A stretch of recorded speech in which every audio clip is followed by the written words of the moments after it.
Hello students, कैसे हैं आप सब। आईसीटी वर्चुअल क्लासरूम में आप सबका स्वागत है। मैं विकास।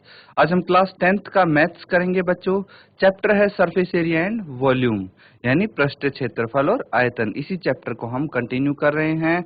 काफी सारे क्वेश्चंस हम इसके बेस पे कर चुके हैं और जो अभी हम क्वेश्चन कर रहे हैं एट प्रेजेंट वो है वॉल्यूम पे आधारित, यानी आयतन आपको निकालना होता है मैक्सिमम क्वेश्चंस में। तो बच्चों, उम्मीद है सभी क्वेश्चंस आपको समझ में आ रहे होंगे। इनको अच्छे से आप करना क्वेश्चन को, और खुद से भी करके देखा करो, तभी आपको पता लग पाएगा कि हाँ आपको समझ में आ रहे हैं। उसी के साथ चलते हैं स्मार्ट बोर्ड पे और स्टार्ट करते हैं क्वेश्चंस। तो बच्चों, जैसे कि आप देख पा रहे हैं, चैप्टर है पृष्ठीय क्षेत्रफल और आयतन, कक्षा 10 का। तो इसी चैप्टर के हम एक्सरसाइज जो कर रहे हैं पर्सनली, वो है 13.2। उसके क्वेश्चन कर रहे हैं। आप अपनी बुक को रेफर कर सकते हैं। और इस पर्सनली का देखिए, जो आपके सामने नेक्स्ट क्वेश्चन आएगा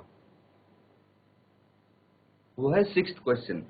अब हम 6th क्वेश्चन करेंगे। ध्यान से इसको देखिए क्वेश्चन को, और पहले क्वेश्चन को अच्छे से रीड करेंगे, पढ़ेंगे इस क्वेश्चन को, फिर सॉल्यूशन देखेंगे। तो यहाँ पे क्या लिखा हुआ है, ऊंचाई 220 सेंटीमीटर और आधार व्यास 24 सेंटीमीटर वाले एक बेलन, जिस पर ऊंचाई 60 सेंटीमीटर और त्रिज्या 8 सेंटीमीटर वाला एक अन्य बेलन अध्यारोपित है से लोहे का एक स्तंभ बना है। इस स्तंभ का द्रव्यमान ज्ञात कीजिए, जबकि दिया है 1 सेंटीमीटर क्यूब लोहे का द्रव्यमान लगभग 8 ग्राम होता है। तो ये चीज आपको दी हुई है। इस बार अगर आप देख पा रहे होंगे तो कोई एक चीज है, ठीक है, जैसे बेलन है, उसके ऊपर कोई दूसरी चीज रखी होती है। कभी कभार कैसा दिया होता है कि अर्ध गोले के ऊपर शंकु रखा होता है या बेलन रखा होता है। इस तरह से काफी सारे क्वेश्चंस हम कर चुके हैं। इस बारी क्या दिया है कि एक बेलन के ऊपर एक बेलन ही रखा हुआ है, ठीक है। दोनों सेम चीज होगी, बेलन के ऊपर बेलन ही रखा हुआ है। फिर सबसे पहला क्वेश्चन आता है कि भाई बेलन के ऊपर बेलन ही रखा हुआ है तो अलग अलग क्यों बोल रखा है। सेम बोल सकते थे, है ना। एक में ही उसकी हाइट क्यों नहीं बढ़ा दी। क्योंकि हो सकता है इन दोनों बेलन के जो बेस हैं, आधार हैं, वो अलग अलग हों, ठीक है। हम इसमें डायग्राम बनाते हैं और तब आप देखेंगे कि बेटर क्लियरिटी यहाँ पे मिल पाएगी। तो एक बेलन यहाँ पे इस प्रकार से बना सकते हैं। ये हो गया एक बेलन, जिसका क्या क्या गिवन है, ऊंचाई 220 सेंटीमीटर, यानी इसकी जो ऊंचाई है वो 220 और आधार है व्यास 24 सेंटीमीटर। तो इसको आप बोल सकते हैं ये जो ऊंचाई है ये 220 सेंटीमीटर है, और जो ये आधार है इसका व्यास यहाँ पे 24 सेंटीमीटर दिया है। क्लियर है। तो अगर कोई आधार का व्यास दिया है तो उसकी त्रिज्या आप निकाल सकते हैं, व्यास को आधा कर देंगे। अब देखिए, इस पर ऊंचाई 60 सेंटीमीटर और त्रिज्या 8 सेंटीमीटर वाला अन्य बेलन रखा गया है। तो उसको किस तरह से आप लिख सकते हैं, यहाँ पे एक और बेलन हम यहाँ पे बना सकते हैं, ठीक है, इस तरह से। ये एक और बेलन हो गया। इसमें क्या बोला गया है, यहाँ पे हमारे पास जो इसकी त्रिज्या है, रेडियस है, ये कितना दिया हुआ है, 8 सेंटीमीटर दिया हुआ है, और इसकी ऊंचाई है 60 सेंटीमीटर, यानी ये जो ऊंचाई है ये 60 सेंटीमीटर है। तो आप देख पा रहे होंगे कि दोनों का बेस अलग अलग हो गया। इसका बेस की त्रिज्या कितनी होगी, या फिर व्यास दिया है 24 सेंटीमीटर, इसकी त्रिज्या 8 दिया, यानी व्यास 16 सेंटीमीटर है। तो बेस आधार अलग अलग हो गए। ये छोटे आधार का है तो ये थोड़ा पतला वो बनेगा बेलन। तो इस तरह से कुछ आकृति हमारे सामने बन के आई है। यहाँ पे आपको क्या बताना है, इस स्तंभ का द्रव्यमान आपको बताना है। क्या बताना है, द्रव्यमान आपको बताना है। जबकि क्या दिया हुआ है, 1 सेंटीमीटर क्यूब लोहे का द्रव्यमान लगभग 8 ग्राम होता है। ये चीज आपको गिवन है, ठीक है। तो किस तरह से आप इसको करेंगे? अगर आपको यहाँ पे द्रव्यमान मतलब मास बताना है तो कैसे बता सकते हैं? उसके लिए हमें सबसे पहले क्या करना पड़ेगा? इसकी वॉल्यूम निकालनी पड़ेगी, इसका आयतन निकालना पड़ेगा, तभी तो हम इसको मास बता सकते हैं। और एक चीज यहाँ पे आपको गिवन है, क्या दी हुई है भाई? कुछ भी आएगा आपके पास मास, जैसे 1 सेंटीमीटर क्यूब को आप क्या लिख देंगे? 8 ग्राम है द्रव्यमान, 8 ग्राम द्रव्यमान होगा।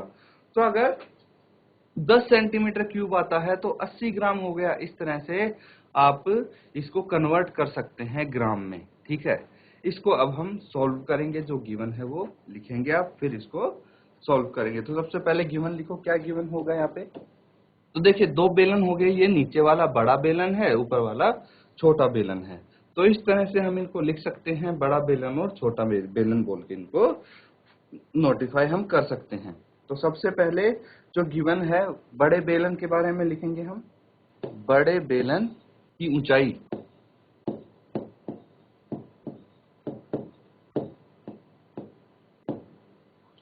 बड़े बेलन की ऊंचाई, इसको h1 मान लेते हैं, क्योंकि छोटे बेलन की ऊंचाई भी हमको लिखनी होगी, ताकि दोनों को अलग अलग हम दिखा सकें, इसलिए इसको h1 मान लेते हैं। ये दी हुई है 220 सेंटीमीटर। उसके बाद बड़े बेलन की आपको त्रिज्या निकालनी है। बड़े बेलन की त्रिज्या, तो बड़े बेलन का व्यास यहाँ पे दिया हुआ है, तो त्रिज्या आप कैसे निकाल लेंगे? इसको भी आप R1 से डिनोट कर सकते हैं। व्यास कितना है? 24 है, तो इसको 2 से भाग करेंगे तो ये त्रिज्या आ जाएगी, यानी 12 सेंटीमीटर। अब हम छोटे बेलन के बारे में लिखते हैं कि छोटे बेलन की ऊंचाई,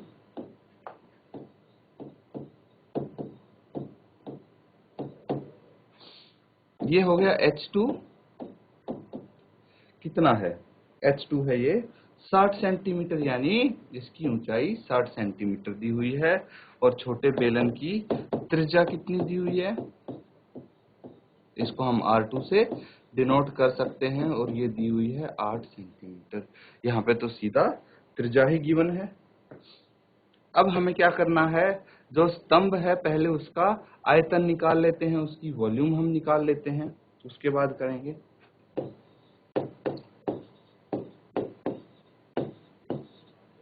तो स्तंभ का आयतन किस प्रकार से निकालेंगे? देखिए यहाँ पे 2 बेलन है, पूरा स्तंभ जो बना है वो 2 बेलनों से मिलके बना है, एक छोटा बेलन और एक बड़ा बेलन। तो आप दोनों बेलन की अगर आयतन दोनों बेलन का ऐड कर दें, आपस में जोड़ दें, तो स्तंभ का कुल आयतन आ जाएगा। तो आप क्या करेंगे? बड़े बेलन का आयतन प्लस छोटे बेलन का आयतन, तो दोनों बेलन के आयतन को आप ऐड कर देंगे। अब यहाँ पे आपको फॉर्मूला लिखना है और आयतन निकालना है। जल्दी से बताइए क्या आयतन आएगा इसका? बड़े बेलन और छोटे बेलन का क्या क्या आयतन होगा? किस तरह से निकालेंगे? स्तंभ का आयतन क्या आ जाएगा? सॉल्व कीजिए इसको आगे। तो देखिए सिंपल फॉर्मूला लिखना है, यहाँ पे आप एक सूत्र लिखेंगे और उसकी मदद से इजीली यहाँ पे आयतन निकाल सकते हैं। तो क्या है? बेलन का आयतन का फॉर्मूला क्या होता है? पाई r स्क्वायर h, यही होता है पाई r स्क्वायर h। लेकिन बड़े बेलन के r को हमने r1 और h को h1 से डिनोट किया है। इसी तरह छोटे बेलन का r2 हो जाएगा और h2 हो जाएगा, ठीक है। यहाँ पे सिर्फ पाई कॉमन आ रहा है, क्योंकि r1 r2 h1 h2 अलग अलग हैं, तो इनको हम एज इट इज लिख देंगे।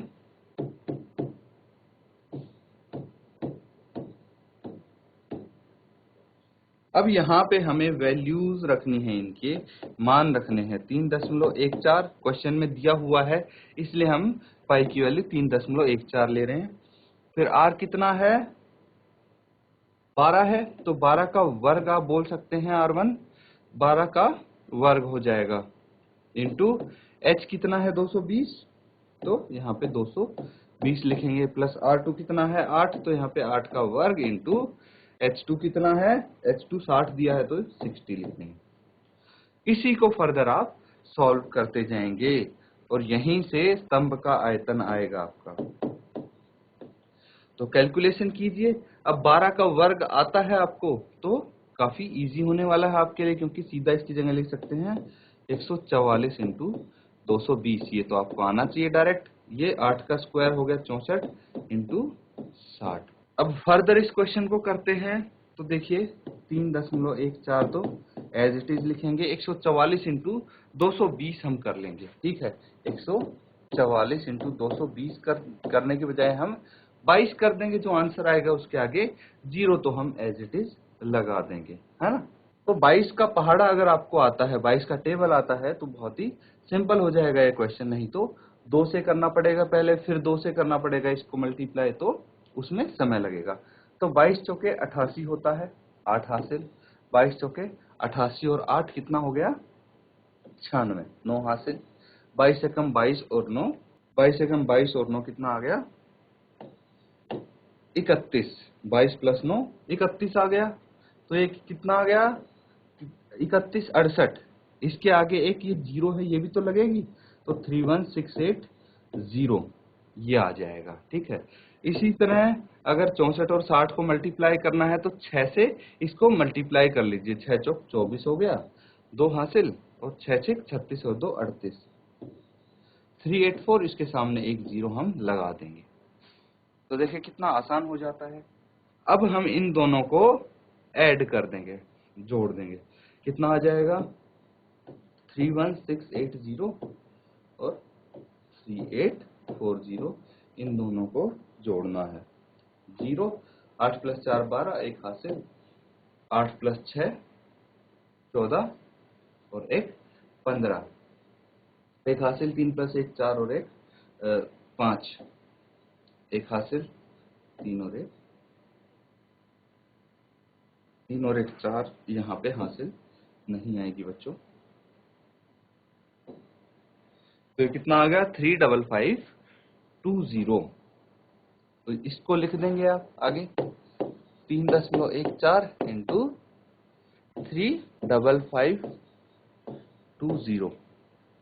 तो देखिए कैलकुलेशन आप अपने हिसाब से कर सकते हैं, मल्टीप्लिकेशन तो करना आपको सबको आता है, काफी इजी होता है, इसमें कोई प्रॉब्लम नहीं होनी चाहिए आपको। इसलिए यहाँ पे डायरेक्ट मैं मल्टीप्लिकेशन करके इसका आंसर डायरेक्ट लिख देता हूँ। देखिए अभी तक हम जो मल्टीप्लाई करते हैं उस तरह से आप किसी भी नंबर को मल्टीप्लाई कर सकते हैं। सिंपली इसको यहाँ पे लिख के आपको मल्टीप्लाई करना है, 3.14 और इसको 35520, इनको आप मल्टीप्लाई कर देंगे, आंसर आएगा वो लिख देंगे। आंसर क्या आएगा मैं बता देता हूँ आपको, 111532.8 सेंटीमीटर क्यूब। क्या जाएगा सेंटीमीटर क्यूब। ये है स्तंभ का आयतन। इसके बाद क्या बोला गया है, स्तंभ का हमें निकालना क्या है, फाइनली स्तंभ का द्रव्यमान निकालना है। क्या निकालना है,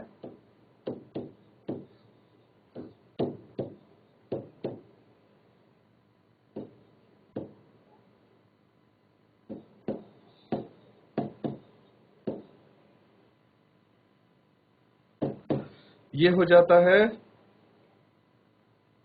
कैसे निकालेंगे। अब आपको गिवन है, क्या गिवन है कि भाई 1 सेंटीमीटर क्यूब जो है उसका द्रव्यमान होगा 8 ग्राम, ठीक है। तो इतने सेंटीमीटर क्यूब का द्रव्यमान कितना होगा, इसको 8 से मल्टीप्लाई कर देंगे हम, उतना आ जाएगा। तो यही चीज हम यहाँ पे करने वाले हैं। जो स्तंभ का द्रव्यमान होगा वो क्या होगा, 111,532.8 को हम 8 से मल्टीप्लाई करने वाले हैं, और जो ये मल्टीप्लाई करके आंसर आएगा वो इसका द्रव्यमान होगा। तो बताइए क्या आंसर आएगा और इसका द्रव्यमान कितना होगा। तो बच्चों क्या आएगा इसका आंसर, इसको सिंपली 8 से मल्टीप्लाई करना है आपको। ये आ जाएगा 892262 0.4 ग्राम। अब देखिए इतनी बड़ी फिगर है ग्राम में, तो इसको अगर हम किलोग्राम में बदल लेंगे तो थोड़ा अच्छी तरह से आंसर आ पाएगा हमारा। तो किलोग्राम में कन्वर्ट करने के लिए क्या करेंगे हम, 1000 से डिवाइड करना पड़ेगा। 1000 से अगर डिवाइड करना पड़ेगा तो 892262.4, इसको 1000 से आप डिवाइड करेंगे, मतलब 3 जीरो हैं तो दशमलव ये 3 डिजिट यहाँ पे शिफ्ट हो जाएगा, ये केजी में आ जाएगा। कितना आ गया, 892.26 केजी लिख सकते हैं आप इसको, ये द्रव्यमान हो जाएगा। इसको आप नोट डाउन कर लो, स्टार्टिंग से मैं लगा देता हूं, इसको नोट डाउन कर लो आप। ये है आपका फॉर्मूला एप्लीकेशन वाला पार्ट की, जहां पे हमने फॉर्मूला अप्लाई किया था। मेन पार्ट यही है इसका, इसके बाद सीधा कैलकुलेशन है। तो बच्चों नेक्स्ट क्वेश्चन जो हम करने वाले हैं, ध्यान से उसको समझेंगे। ये क्वेश्चन क्या कहता है, इसमें पहले फिगर बनाएंगे, फिर जो गिवन है वो यहाँ पे लिख देंगे। तो क्या बोला गया है, एक ठोस में ऊंचाई 120 सेंटीमीटर और त्रिज्या 60 सेंटीमीटर वाला एक शंकु सम्मिलित है, जो 60 सेंटीमीटर त्रिज्या वाले अर्धगोले पर आरोपित है। तो यहाँ पे बोल दिया गया है कि भाई एक शंकु है जिसकी त्रिज्या और ऊंचाई आपको दी हुई है, वो किसके ऊपर रखा हुआ है, एक अर्धगोले पर रखा हुआ है। तो इसकी अगर आकृति बनाएंगे तो किस तरह से बना सकते हैं, पहले तो अर्धगोला हम बना लेंगे और इसके ऊपर एक शंकु रखा हुआ है। कुछ इस तरह से क्वेश्चन में बोला गया है हमें कि ये एक ठोस है, इसको ठोस बोल दिया गया है, जो कि एक अर्धगोले और शंकु से बना है। उसके बाद क्या है, इस ठोस को पानी से भरे हुए एक लंबवृत्तीय बेलन में इस प्रकार सीधा डाल दिया जाता है कि यह बेलन की तली को स्पर्श करे। तो यहाँ पे एक और चीज गिवन है, क्या चीज दी हुई है, यहाँ पे बेलन दिया हुआ है, राइट सर्कुलर सिलेंडर आपको दिया हुआ है। तो कुछ इस प्रकार से हो जाएगा राइट सर्कुलर सिलेंडर। अब क्या बोला गया है कि भाई इस राइट सर्कुलर सिलेंडर या फिर ये जो बेलन है, ये जो आपके पास यहाँ पे बेलन है, इसमें क्या है, पानी भरा हुआ है। क्या भरा हुआ है, पानी भरा हुआ है इस बेलन में, ये बेलन पानी से भरा हुआ है, ठीक है। तो यहाँ पे ये बेलन है जो कि पानी से पूरा भरा हुआ ऊपर तक। अब क्या बोला गया है कि जो ये ठोस है, ये जो ठोस है, इसको हमने इस बेलन में रख दिया, ठीक है, इस बेलन में रख दिया। यदि बेलन की त्रिज्या 60 सेंटीमीटर है, तो आप ये चीज भी देख पा रहे होंगे कि जो बेलन की त्रिज्या है, जो बेलन की त्रिज्या है वो कितनी है, ये 60 सेंटीमीटर है, ठीक है। बेलन की त्रिज्या 60 सेंटीमीटर और ऊंचाई 180 सेंटीमीटर है। यहाँ पे मैं लिख लेता हूँ, ये 60 सेंटीमीटर है और जो ऊंचाई है वो 180 सेंटीमीटर है। एक चीज और अगर आप देखेंगे तो जो ठोस है उसकी ऊंचाई 120 सेंटीमीटर है। ठोस में जो आपके पास शंकु है, ठोस में जो शंकु है उसकी ऊंचाई है, ठोस में जो शंकु है यहाँ पे, इसकी ऊंचाई 120 सेंटीमीटर है, ये 180 था, और जो इसकी त्रिज्या है वो 60 है, 60 सेंटीमीटर। तो आप देख पा रहे होंगे जो बेलन है उसकी त्रिज्या और इस ठोस की त्रिज्या दोनों की सेम है, ठीक है। तो ये पूरा किनारों तक आएगा ये ठोस, जब हम इस पानी के अंदर इसको रखेंगे। तो इसको पानी के अंदर रखते हैं, ये कुछ इस प्रकार से बन जाएगा और इसके ऊपर जो कोन रखा हुआ है वो ऐसे दिखेगा आपको। और जब इसको पानी में डालेंगे तो क्या होगा भाई, जितना इसका मान है उतना पानी बाहर आ जाएगा, जितना इसका वॉल्यूम है, आयतन है, उतना पानी नीचे आ जाएगा बाहर और फर्श पे उतना पानी गिर जाएगा, ठीक है। तो क्या है, यहाँ पे जैसे ही हम इस ठोस को इसके अंदर रखेंगे तो क्या होगा, उतना पानी जितना इस ठोस का आयतन है उतना पानी बाहर आ जाएगा और जमीन पे गिर जाएगा। तो आपको बताना क्या है, आपको बताना है कि बेलन में शेष बचे पानी का आयतन क्या है। ठीक है, पानी गिरा कितना है, जितना इसका आयतन है इस ठोस का। तो पानी कितना बचा होगा, बाकी जो बचा होगा, मान लीजिए बेलन का कुल आयतन हम निकाल लेते हैं और कुल आयतन में से अगर ठोस का आयतन हम माइनस कर दें तो जो पानी बचा है वो आ जाएगा, उसका आयतन आपके पास आ जाएगा। तो इस तरह से आप इस क्वेश्चन को बच्चों कर सकते हैं। ठीक है, तो इसके आप पहले गिवन लिखेंगे, पहले आप गिवन लिखेंगे यहाँ पे और फिर इसको सॉल्व करेंगे। ये आप होमवर्क में करेंगे, इसको नोट डाउन कर लो क्वेश्चन को, और मुझे अगली क्लास में इसका आंसर बताएंगे कि क्या आंसर आया है आपका। मैंने फिगर समझा दिया है, किस तरह से सॉल्व करना है वो बता दिया है, जो जो दी हुई है चीज वो आपके सामने यहाँ लिखी हुई है, बस आपको फॉर्मूले लिखने हैं और सॉल्व करना है। तो स्टूडेंट्स, अभी जो हमने क्वेश्चन किया है उम्मीद है वो आपको समझ में आया होगा, और जो मैंने होमवर्क के लिए दिया है ये बिल्कुल अब इजी हो चुका है क्वेश्चन, क्योंकि सारी डिटेल्स हमने यहाँ पे डिस्कस कर ली हैं। अब आपको सीधा फॉर्मूला लगाना है और इसमें कैलकुलेशन करनी है। वो चीज आप काफी क्वेश्चंस में कर चुके हैं, तो उम्मीद है इसको अच्छे से आप घर से करके लाएंगे। इसी के साथ आज का सेशन खत्म करते हैं। Thank you and have a nice day.